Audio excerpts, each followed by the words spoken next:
Hey everybody out there in TV land, it's Isaac from the Blind Island, just here with a very small vinyl update.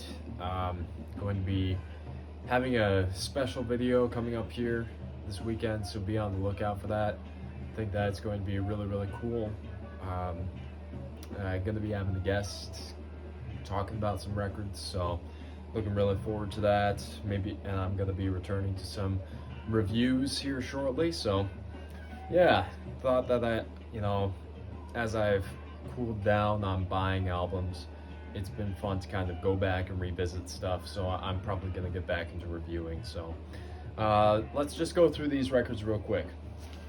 First one is The Sorcerers in Search of the Lost City of the Monkey God.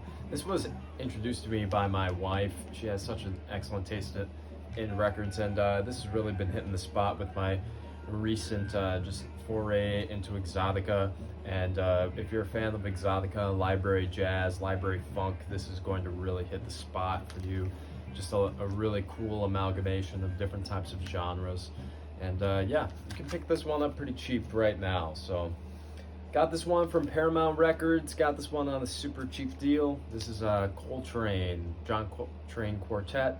I got this one for $4. This is a 1965 repressing. It looks in pretty rough shape, but it plays through very beautifully. This is one of Coltrane's best albums, in my opinion. I had a copy, a 1968 reissue that I sold, and I was kind of sad about it, but then to find it for $4 and even earlier pressing was pretty fun to find. So great stuff. And another one from Paramount. This is an Analog Productions version of Smiley Smile by the Beach Boys. This is the album that came out after Pet Sounds, after the aborted Smile sessions. This is basically the truncated version of what Smile became. And you know what? Even though it's not the masterpiece that Smile was supposed to be, it definitely has a lot of its own charm, a lot of its own appeal. It has a whimsical attitude that I think some of their other material, really started to expand upon later. So really cool album. I'm gonna be talking about this one actually a little bit more, so I'm gonna keep it pretty brief. This is an album called by Erman Zobel. First and only album. He recorded this when he was 17, 18 years old, and that's all I'm gonna say about it right now. But if you're a fan of like really complex Zappa-esque prog / jazz fusion, this is gonna be really up your alley. Another album that was a really great find is this Eddie Henderson Heritage. This is a record that I've been looking for quite a while. Found it at Half Price Books for $7.99.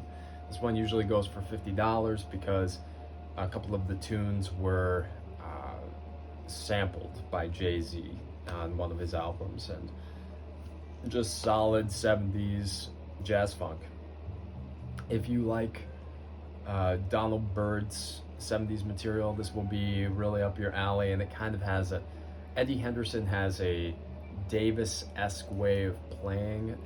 It's like his horn just kind of is a brush stroke across the music, and it's a beautiful album, so I'd highly recommend it. Another one that I'm going to speak about a little bit more in my upcoming video, so I'll keep it brief.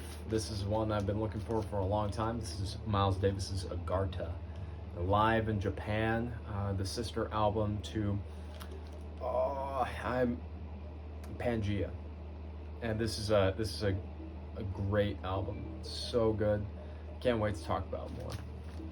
And then finally, what's on the table right now is Miles Davis in concert, live at Philharmonic Hall in New York City, 1972. This is primarily material from On the Corner and all of the stuff he was recording at that time. I just think that this is On the Corner expanded, and I love it. Some people complain about the muddiness of the mixing, but I honestly think that there's nothing really to complain about. It's a beautiful record. So yeah, very quick final update. Just a little something to whet the appetite before we get into a little bit something different with my guest coming in. So thanks so much for tuning on in, you guys. As always, I really appreciate that you even give the time of day to listen to a guy like myself talk about music. And hopefully there's something new in here for you to check out. And I hope that you all have a blessed day.